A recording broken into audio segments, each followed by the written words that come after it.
un prototype, vous le gardez dedans, et arrivé à la frange, là, vous allez être arrêté immédiatement à l'endroit où votre implant a été planifié. Voilà comment ça marche. Alors un petit cas clinique pour voir. Donc l'imagerie médicale. Alors dans l'imagerie médicale, ce que je vous montre, c'est le haut d'une pyramide. On est en train de reconstruire tout ce monde parce qu'on considère qu'il a été mal construit et dans la mauvaise direction. Donc ce que vous voyez aujourd'hui en haut de la pyramide, ce que je vous montre là, c'est deux choses. L'universalité des forages et les nouveaux guides. Mais dessous, on est en train de travailler sur de nouveaux programmes informatiques, et ces nouveaux programmes informatiques vont nous permettre en particulier d'avoir non seulement l'image de l'os, comme vous avez dans tous les programmes que vous voyez, mais vous ne voyez pas la gencive, mais aussi l'image de la gencive. Donc ces programmes seront soit à vendre, si vous les achetez, tant mieux, si vous ne voulez pas les acheter, ce n'est pas grave, ils seront disponibles online. C'est-à-dire qu'on pourra aller online, avoir le dernier développement pour pouvoir faire une planification. Mais aujourd'hui, c'est en recherche, on n'a pas ça disponible, et vous n'avez pas besoin d'acheter de programme. Un mentor va le faire pour vous, et on est en train de monter dans le monde entier ce qu'on appelle des centres d'excellence, avec des mentors qui travaillent sur les planifications des patients. Donc les implants sont planifiés, on a tracé le nerf, on est en 2D, on est en 3D, voilà le cas clinique, donc il manque des dents là, donc ça c'est classique, c'est les grands cas classiques du bas, du haut. Et moi j'ai peur d'aller dans le nerf, ça m'est arrivé 2 fois dans ma vie professionnelle, et je vous assure que ça ne va pas m'arriver 3 fois. Donc je préfère travailler tranquillement, je mets un guide et je mets mes implants tranquillement, et j'ai vraiment pas de décharge d'adrénaline. Donc voilà le guide, voilà les ouvertures, voilà une ouverture, voilà une autre ouverture. On va passer la tréfine d'abord.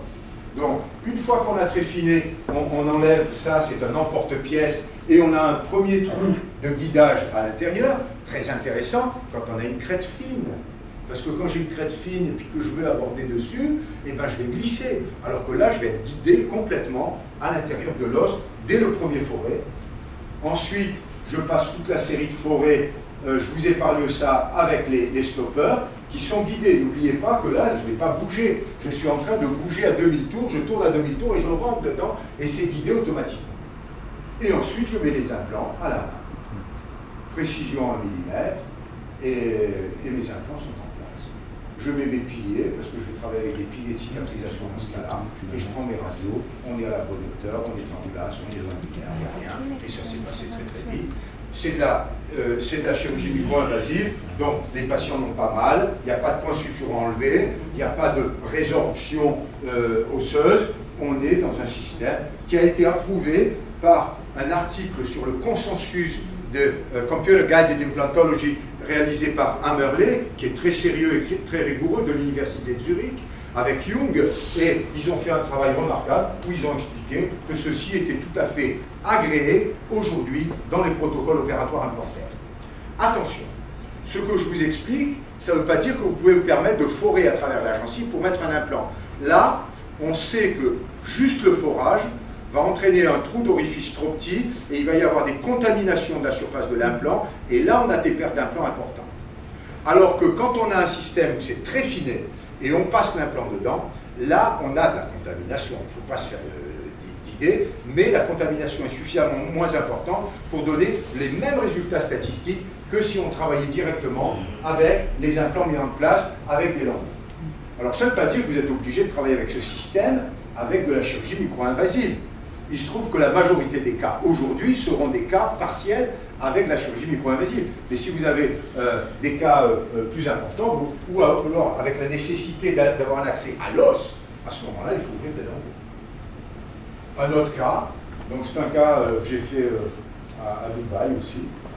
Donc là, il y avait besoin de regonfler la crête, il n'y avait pas d'os, donc voilà, la crête, le PRF, cicatrisation, et puis là, la planification. Donc je planifie mes implants, je les mets bien en place, et puis dans cette deuxième étape, j'ai travaillé en chirurgie micro-invasive, je mets mes implants en place, voilà, on fait les orifices, je les nettoie bien, vous voyez, pour pas qu'il y ait de contamination, voilà le guide, donc je m'applique, et puis après je mets les implants en place.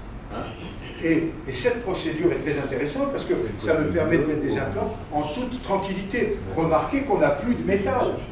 Comme on n'a plus de métal, je peux m'approcher. parce que ces implants sont un petit peu convergents comme ça, je peux m'en approcher et il n'y aura pas d'interférence entre les cylindres métalliques. Donc ça, c'est très important. Et si je veux rapprocher deux implants horizontalement, c'est pareil. Alors que sinon, on est bloqué par la nécessité de mettre les implants à travers des cylindres métalliques qui ont une épaisseur relative. Ou alors, pas assez près d'une dent adjacente. Ça, c'est fini, puisqu'on n'a plus de cylindre en métal. Et les implants en place, c'est exactement celui-là. Il était un peu plus haut, ben, il se retrouve un peu plus haut. Voilà. Alors, quels sont les bénéfices pour le chirurgien? Le bénéfice pour le chirurgien, dans ça, c'est d'abord qu'il n'y a pas de software à acheter, on n'a pas de programme à acheter. On n'a pas besoin non plus d'apprendre le programme. On n'a pas besoin non plus d'être fort en informatique. C'est pas parce qu'on est fort en implantologie qu'on aime l'informatique. Hein? Alors il faut qu'ils arrêtent un petit peu, il faut qu'ils nous donnent des trucs qu'on puisse utiliser. Et depuis 20 ans, ils essayent de pénétrer le marché de l'implantologie assistée par informatique. Et si on regarde le nombre de praticiens qui sont rentrés dans le système, on a 0,5% des dentistes qui sont rentrés dans le système. Ça veut dire quoi? Ça veut dire que ce n'est pas adapté. C'est trop compliqué, c'est trop cher. Ça veut dire qu'il faut quand même se remuer la tête et se dire on va trouver une solution pour le faire. L'intérêt, c'est que ça donne une bonne... Par Levin aux États-Unis, il a vu que les dentistes qui présentaient des cas d'implantologie avec les techniques d'imagerie en 2D et en 3D avaient une meilleure acceptation de leur cas d'implant au niveau des patients. Donc ça veut dire que les patients sont sensibles au fait que le praticien va utiliser des technologies modernes et avancées. Il faut un système qui soit simple à implémenter, 3 clics. 3 clics. Je ne veux pas acheter de programme, je ne veux pas me casser la tête, je veux faire 3 clics, c'est tout. Et je veux faire mon métier de mettre en place les implants en toute sécurité. Voilà mon métier. Ok? Et tout le reste, je ne veux même pas le savoir. Le traitement doit être rapide, pas cher et en sécurité. Et ça, c'est des choses qui sont importantes pour mes patients. Enfin, le traitement doit être universel. Je ne veux pas racheter une trousse chaque fois que je change les vis. Donc je veux une trousse pour faire tout. Ok? Et je veux une trousse de guidage qui va me donner la possibilité, quelle que soit la marque d'implant que je pose, de pouvoir être guidé dans de bonnes conditions. Et aussi à l'aspect médico-légal, hein, je discutais avec Plesco hier, avec les implants tordus, comme on a vu tout à l'heure, le mec qu'on allait. Pour les patients, quels sont les bénéfices? D'abord, ils ont les dernières technologies qui sont à leur service. Ensuite, on travaille en sécurité, le nerf. On ne va pas aller dans le nerf, on ne va pas aller dans le sinus, on va être guidé, donc on va approcher d'une grande sécurité. L'efficacité, c'est qu'on va trouver les bons trajets. C'est qu'on va pouvoir éventuellement faire des mises en charge immédiates en choisissant les zones où la densité osseuse est optimale. Donc ça, c'est important pour les patients. L'efficacité, c'est aussi qu'on va éviter de faire une élévation de sinus si on arrive à trouver le trajet sans la faire. Donc on va diminuer les interventions de greffe. Ensuite, on va travailler en micro-invasif, accepté par Hammerley. Je peux vous dire qu'Hammerley, c'est un difficile, mais si Hammerley a dit je l'accepte, ça veut dire que c'est acceptable. Et Hammerley a dit oui, on peut faire ça. Et mes patients sont contents. Ils n'ont pas de douleur, ils n'ont pas de point de suture à enlever. Moi, je ne les revois pas après, ça ne sert à rien. Ils n'ont pas mal, ça ne gonfle pas, ça ne saigne pas. Donc oui, c'est un bénéfice. Oui, c'est un bénéfice important, mais est-ce que je vais mettre 1000 € de plus pour ça? Non. Alors, on va réfléchir. Les reconstructions doivent être esthétiques. Les patients ne veulent pas d'implants. Ils veulent des dents, ils veulent des jolies dents.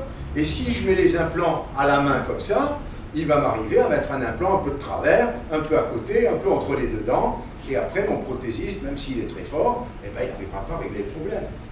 Voilà.